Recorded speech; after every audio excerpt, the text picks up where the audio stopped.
Hey, what's going on, guys? So in today's video, I am going to show you how to transfer money from PayPal to your bank account instantly.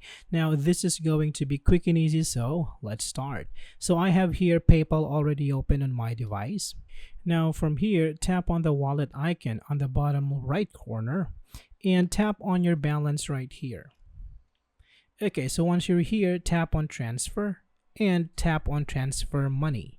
Now you have two options from here. So the first one is you can transfer money in minutes, but you will need to pay a small amount for it.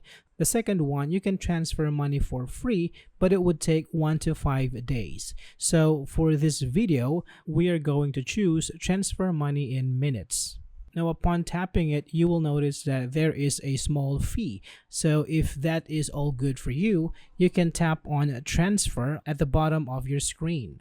Now the money will arrive in just a few minutes. Okay, so that's all for this video, guys. Thank you so much for watching, and I will see you on the next one.